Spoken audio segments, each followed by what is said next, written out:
তো ৬ মাস যখন আমি কাজ করেছি গাইনি ডিপার্টমেন্টে এবং অবস্টেটিক্স ডিপার্টমেন্টে, তখন আমাদের টিচার ছিলেন প্রফেসর আনোয়ারুল আজিম, শ্রদ্ধেয় প্রফেসর আনোয়ারুল আজিম স্যার। সে সময় ওই ম্যাডামকে দেখতাম, এই যে নর্মাল আমরা সিজার করি, নর্মাল হিস্টেক্টমি খুব কম করতেন ম্যাডাম।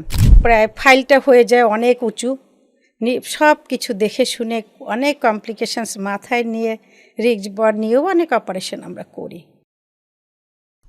দর্শক সবাইকে আন্তরিক শুভেচ্ছা জানিয়ে শুরু করছি রেনাটা পিএলসি নিবেদিত পডকাস্ট শো দ্য ডক্টরস ডায়েরিতে আজকের নলেজ পার্টনার নরম্যান্স। আপনাদের সাথে রয়েছি আমি ডাক্তার তানিয়া রহমান মিতুল। দর্শক, আজ আমাদের সাথে অতিথি হিসেবে রয়েছেন এদেশের একজন স্বনামধন্য অধ্যাপক ডাক্তার আফজালুন্নেসা চৌধুরী। তিনি প্রাক্তন অধ্যাপক, Shahid Suhrawardy medical college gynae and obs ডিপার্টমেন্টে তিনি দীর্ঘদিন কাজ করেছেন এবং এখনও কাজ করছেন সিনিয়র কনসালটেন্ট হিসেবে গাইনি অ্যান্ড অবস ডিপার্টমেন্টের ল্যাবেট স্পেশালিস্ট হসপিটালে। ম্যাডাম, প্রথমে অনুষ্ঠানের পক্ষ থেকে আন্তরিক শুভেচ্ছা, কেমন আছেন? হ্যাঁ, ভালো আছি, তোমাকেও শুভেচ্ছা, ধন্যবাদ। ম্যাডাম, আজকে আমরা একটু ডিফারেন্ট টপিক নিয়ে কথা বলবো। প্রথমেই জানতে চাইবো আপনার বেড়ে ওঠার গল্পটা। অনেক ধন্যবাদ। আসলে এরকম কোশ্চেনের সম্মুখীন কখনো হইনি, ভালোই লাগে একটু পুরানো দিনে ঘুরে আসাটা। আমার বেড়ে ওঠা মেনলি বরিশালেই আমার বাড়ি। বরিশাল আমার আব্বা চাকরি করতেন, এডুকেশন অফিসার ছিলেন, তার সাথে বিভিন্ন স্কুল কলেজ, তারপরে লাস্ট মেডিকেল কলেজে। তো একটু কনজারভেটিভ ফ্যামিলির হওয়া, তখন তোমরা অনেক ছোট। Barisal medical college, Dhaka medical, Salimullah এবং ময়মনসিংহ মেডিকেল কলেজ, তখন তো 8টা মেডিকেল কলেজে 4টা মেডিকেল কলেজে ছিল হলো ঢাকা ইউনিভার্সিটির আন্ডারে। তো বরিশালে চান্স না পেলে হয়তো আমি ডাক্তার হতে জানি না। তো কারণ আব্বা বলছিলেন যে না, তুমি বরিশালেই পরীক্ষা দাও, এখানে যদি হয়তো হবে, না হলে অন্য ওখানেই পড়তে হবে, বরিশালেই পড়তে হবে। কারণ চিটাগাং, রাজশাহী ইউনিভার্সিটি এখানে পরীক্ষা দেইনি, একটা মেডিকেল কলেজে দিয়েছি, তো ওখানে পেয়েছি এই। আর বরাবরই স্কুল কলেজে ভালো স্টুডেন্টে ছিলাম আসলে। তো যাই হোক, তো আল্লাহর রহমতে আব্বার খুব ইচ্ছা ছিল আমার মেয়ে ডাক্তার হবে, সেভাবেই আসলে মেডিকেলে চলে আসলাম। বাবার ইচ্ছায় ডাক্তার হয়েছেন, গাইনোকোলজিস্ট কার ইচ্ছায় হয়েছেন? এরপরে বরিশাল মেডিকেল কলেজে আমি যখন ইন্টার্নশিপ করি, তখন কিন্তু অন্যরকম ছিল আমাদের সিস্টেমটা। 1 বছর ইন্টার্নশিপ মানে হলো 6 মাস তুমি একটা মেজর সাবজেক্টে করবে, যে ফিউচারে যদি কেরিয়ার করতে চাও, বাকি 6 মাস সব সাবজেক্টগুলিতে। তো 6 মাস যখন আমি কাজ করেছি গাইনি ডিপার্টমেন্টে এবং অবস্টেটিক্স ডিপার্টমেন্টে, তখন আমাদের টিচার ছিলেন প্রফেসর আনোয়ারুল আজিম, শ্রদ্ধেয় প্রফেসর আনোয়ারুল আজিম স্যার। তাকে দেখতাম, স্যার খুব সুন্দর পড়াতেন, বিভিন্ন অপারেশন করতেন। স্যার তো তোমাদের মনে আছে কি না, খুব স্লো মুভমেন্ট করতো, কারোর সাথে রাগারাগি করতো না, এবং যে জটিল অপারেশনগুলি সে করে আসতো। এবং ওই সময় ম্যাটার্নাল মর্টালিটি তো আসলে অনেক বেশি ছিল। বরিশাল মেডিকেল, তখন খুলনা মেডিকেল কলেজও ছিল না, কিন্তু ওই জোনটায় দক্ষিণাঞ্চলে একটাই মেডিকেল কলেজ। বিভিন্ন পেরিফেরি থেকে পেশেন্ট কমপ্লিকেটেড আসতো এবং কেউ মারা যেত, তাদেরকে হয়তো ওখানেই ম্যানেজ করা হতো। খুব শেষ মুহূর্তে আসলে তো আসলে সারভাইভ করা যেত না। ওই জিনিসগুলি আমার মাথায় গেঁথে আছে। তারপরে আস্তে আস্তে ট্রেনিং পোস্ট পেলাম। ট্রেনিং পোস্ট পেয়ে তখন তো আসলে এরকম মেডিকেল অফিসার, তারপরে অনারারি মেডিকেল অফিসার, এই পোস্টগুলি কিন্তু ছিল না। 8টা মেডিকেল কলেজে মাত্র 20টা পোস্ট ছিল, যেটা হলো তোমার নবসৃষ্ট পদ বলতো তখন। সেই পোস্টের অ্যাগেনস্টে শুধু কিন্তু গাইনি না, সে মেডিসিনও ট্রেনিং করবে, সার্জারিতেও ট্রেনিং করবে, INT যে সাবজেক্টে সে কেরিয়ার করতে চায় সেই সাবজেক্টে সে ট্রেনিং করবে। ট্রেনিং পোস্টটা পাওয়া খুব ডিফিকাল্ট ছিল।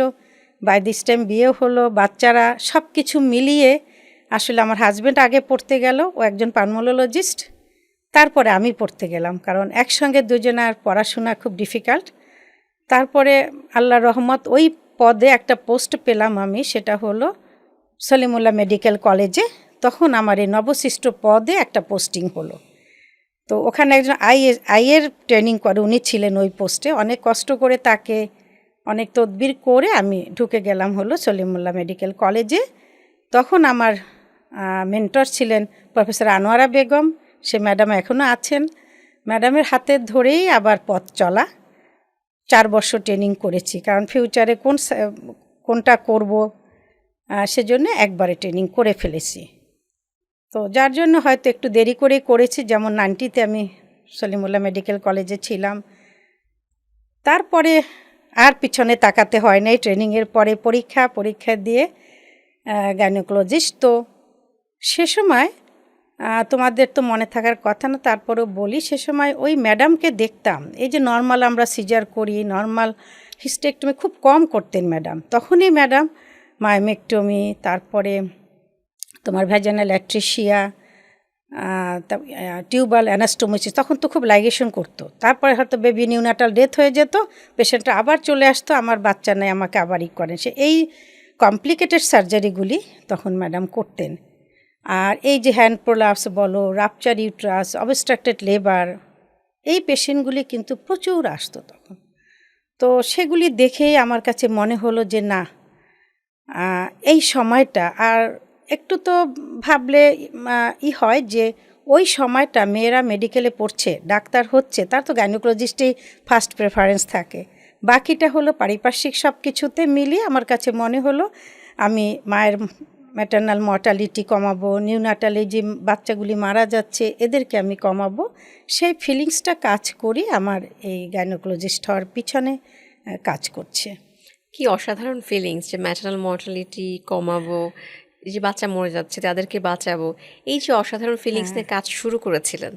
কি মনে হয় ম্যাডাম, কতটা পরিতৃপ্ত করতে পেরেছে আপনার এই কর্মজীবন? আমার মনে হয় আমি স্যাটিসফাইড নিজেকে, I feel proud to be a gynaecologist. কারণ আমার কাছে মনে হয় যে আমার কেরিয়ার, পড়াশোনার পরে কেরিয়ার শুরু হয়েছে 97 থেকে।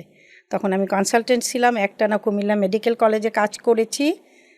তারপরে অ্যাসোসিয়েট প্রফেসর হয়ে সরারদিতে আসলাম, তারপরে প্রফেসর হিসেবে কাজ করলাম। তা আমার মনে হলো আমি যত স্টুডেন্টদের এডুকেশনাল সাপোর্ট দিয়েছি, আমি ক্লাস নিয়েছি, তার পাশাপাশি যে ক্লিনিক্যাল কাজগুলি করেছি, আমার মনে হয় স্টিল যদি আমরা ডাক্তাররা এখনও খুব ভালোভাবে পেশেন্টদের সাথে ডিল করি, অবশ্যই সে সম্মানটা আমাদেরকে দিবে। এটা কিন্তু এখনও আমরা বলতে পারি বুকে হাত দিয়ে যে ডাক্তারদের সম্মান আজীবন থাকবে, কিন্তু সেটাকে অর্জন করতে হবে, আদারওয়াইজ হবে না।